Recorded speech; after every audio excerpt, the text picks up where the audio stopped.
noticias del ámbito internacional, está tensa la situación y el cariz allí. La presidenta de la Cámara de Representantes de los Estados Unidos, la señora Nancy Pelosi, concluyó una visita a Taiwán que avivó las tensiones con China y dijo que ella y los otros miembros del Congreso de su delegación demostraron que no van a abandonar, que no abandonarán el compromiso que tienen con la isla autogobernada. Escuchemos. La presidenta de la Cámara de Representantes de Estados Unidos, Nancy Pelosi, aterrizó en Taiwán este martes, a pesar de las advertencias de China de que la visita era una grave provocación que podría avivar las ya tensas relaciones entre China y Estados Unidos. Imágenes de televisión en directo mostraron a Pelosi siendo recibida a su llegada por Joseph Wu, ministro de Asuntos Exteriores de Taiwán. Llegó al aeropuerto de Songshan de Taipei en un avión militar estadounidense.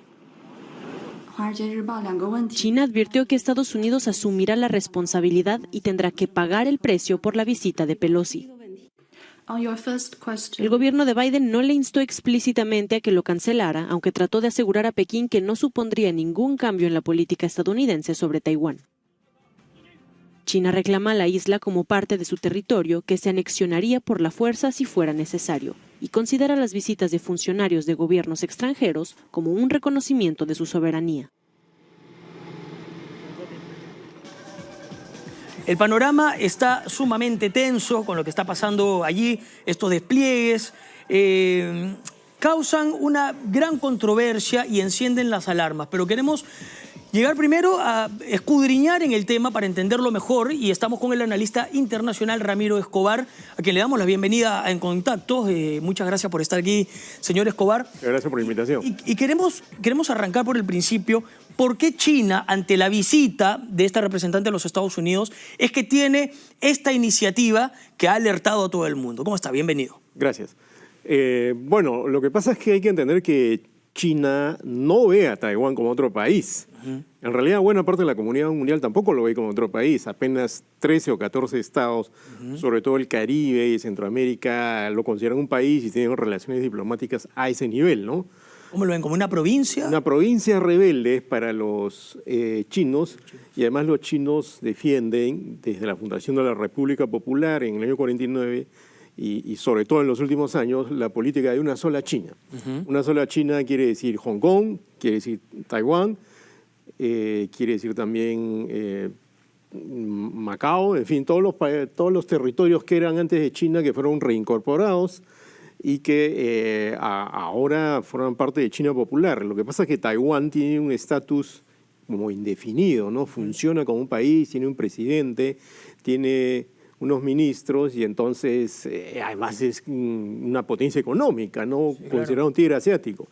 Entonces, ese estatus indefinido, digamos, en el sentido práctico, funciona como un país, pero no en el sentido legal, porque la mayoría de la comunidad mundial acepta a China Popular como la única China. Así que la visita de Nancy Pelosi, que ojo, es la presidenta de la Cámara de Representantes. Nada menos, ¿no? Es decir, es una vocera del poder norteamericano.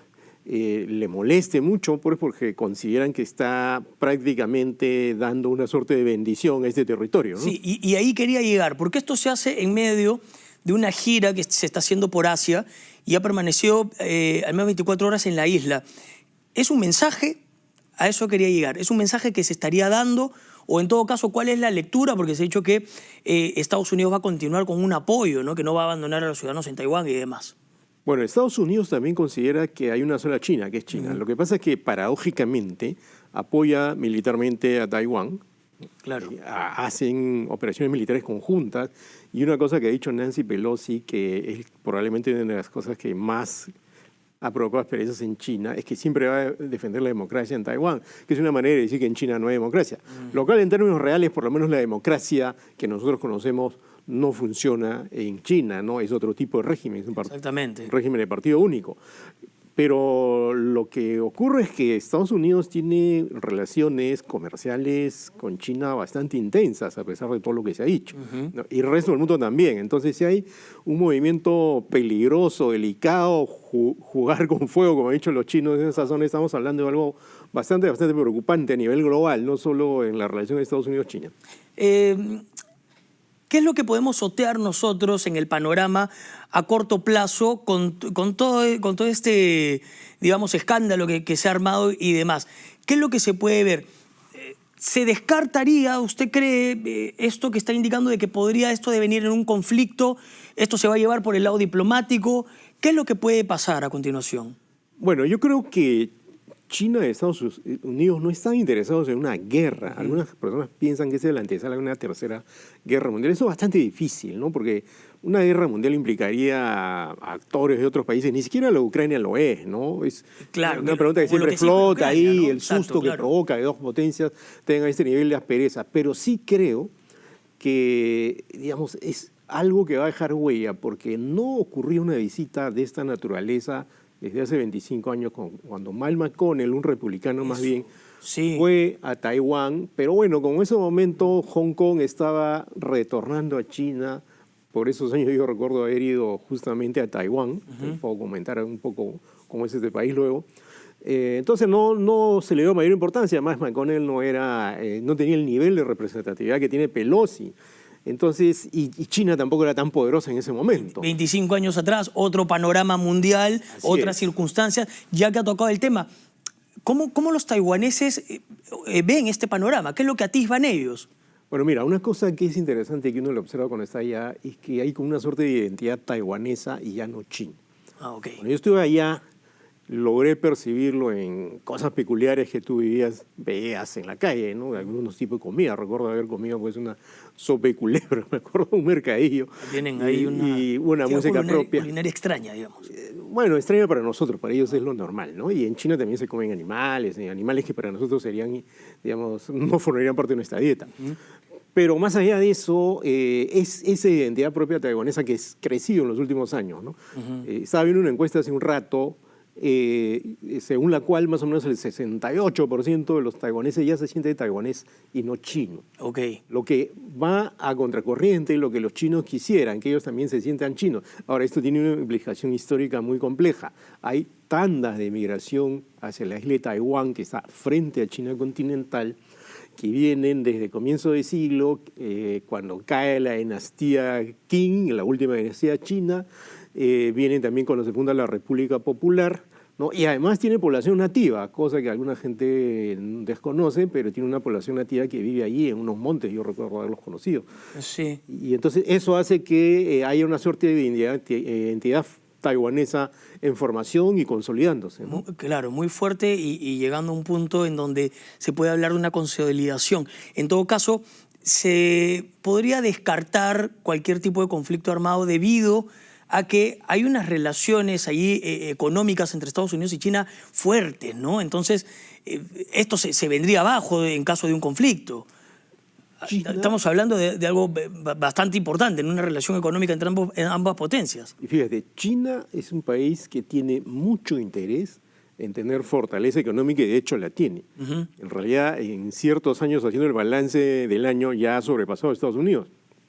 Una potencia económica global. Tremenda, sí. Muchas de las cosas que usamos son chinas, las computadoras, la ropa, incluso los autos a veces.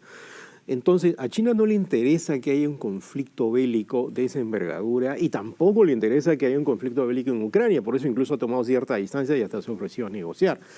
Porque en la idea de ser una potencia geoeconómica, es decir, tener poder básicamente por la potencia económica, o sea, tener poder geopolítico por ser una economía fortísima, entonces no le conviene un conflicto bélico de ningún punto de vista. Lo que ocurre es que Taiwán sí es lo que podríamos llamar en términos coloquiales una papa caliente, es algo en lo que ellos no van a ceder. Es el escenario en el cual probablemente se usaría la fuerza militar. De hecho, se teme una invasión militar a Taiwán que estaba prevista para 2025 y hay incluso simulacro de bombardeo en Taiwán, ¿no? En Taipei. ¿No? Lo que quiere decir que eso no está tan fuera del libreto, ¿no?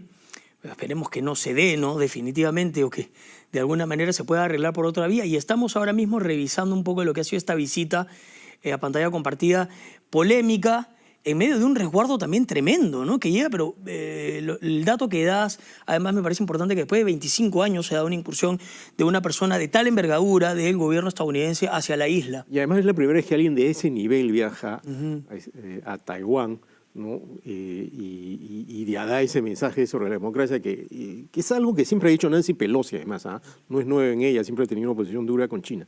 Pero en ese momento donde tienes un conflicto abierto en Ucrania, ese momento en el cual Estados Unidos ya estaba saliendo de esa aspereza económica que tuvo Trump con Xi Jinping, era bastante inconveniente ese viaje, además con ese mensaje. Entonces ha creado asperezas. Yo creo que se van a solucionar por la vía diplomática, pero va a dejar una huella, porque Taiwán va a estar pensando en algún momento, podría ocurrir que a los taiwaneses se les ocurra buscar la independencia y temen que Estados Unidos apoye esa independencia. Claro, por supuesto que sí. La última pregunta, ¿es una suerte hasta de provocación? ¿Podría ser? Sí, claro, es una provocación. Pero ¿amerita a qué concretamente? Mira, en Estados Unidos ha trascendido que muchos republicanos y demócratas y probablemente gente de la propia Casa Blanca le sugirió a Nancy Pelosi que no haga esta visita. Pero una vez que la hace, ya no pueden dejar de apoyarla.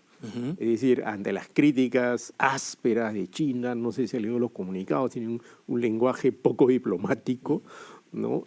Hablan de consecuencias contundentes, entonces... Sí, son muy confrontacionales, ¿no? Sí. Que no es muy usual en los chinos. Los chinos apuestan más bien por el diálogo, la convivencia, es una filosofía confuciana, ¿no? Como concebir el mundo como una gran familia. Pero una vez que usaron ese lenguaje, pero que usan en otros casos como los del Tíbet, por ejemplo, entonces Estados Unidos ha cerrado filas, ¿no? Entonces creo que hay que hilar muy fino acá para que esto no aumente decibeles, porque una confrontación ya militar, digamos, entre China y Estados Unidos es algo que la comunidad global debería despejar de las posibilidades, ¿no? Porque sí sería muy, muy peligroso, ¿no? Definitivamente, y después de 25 años ha llegado a sus decibeles más altos, más bien, ¿no? Y que ha generado, obviamente, y como no, alarma a nivel mundial. Y ojo, si me permites agregar algo, por favor, las consecuencias comerciales serían terribles, ¿no? Exactamente. Nosotros, por ejemplo, somos grandes socios comerciales de China. Claro. Los taiwaneses fabrican, por ejemplo, semiconductores, son potencia en eso. Entonces, una de las hipótesis es que China quiere tener a Taiwán bajo su control para hacerse también una potencia electrónica, digital, ¿no? Que no termine de serlo. Entonces tiene lógica desde ese punto de vista, pero creo que dependiendo de qué partido esté gobernando en Taiwán, el actual, por ejemplo, el Partido Popular Progresista, es un partido poco proclive a la unificación. Es un partido más bien más... de tendencia autonomista y que no cree que necesariamente haya que respetar lo de una sola China. De allí a que haya una independencia hay mucho pan que rebanar, porque claro, Estados Unidos podría en algún momento decir eso puede ser, pero el resto de la comunidad mundial apoya a China. Solamente para que tengas un dato que es curioso, ¿no? ¿A qué país viajó PPK, el expresidente considerado tan pro-norteamericano? Primero, a China, ¿no? Y lo mismo hizo Mauricio Macri. O sea, China es un mega mercado. Definitivamente. ¿No? Y es un mega exportador al cual el resto de países de la comunidad mundial ve con respeto. Entonces no convendría en términos diplomáticos malquistarse con ellos, pero el problema que tenemos en Taiwán es esa suerte de identidad que se va afianzando y que ya va pensando que son un país, y yo lo he visto, funcionan como un país, ¿no? Es una situación más que complicada. Esperemos que de momento se llegue a una solución por la vía diplomática, ¿no? Yo creo que eso va a ocurrir, pero es una aspereza difícil de olvidar, ¿no? Sí, definitivamente. Controversial, y después de 25 años llega entonces alguien de tal envergadura hacia la isla de Taiwán. Bueno, muchas gracias a Ramiro Escobar por habernos acompañado y ayudado también a estudiar este tema tan complejo que definitivamente va a seguir escribiendo más capítulos a lo largo de los días. Muchas gracias, Ramiro Escobar.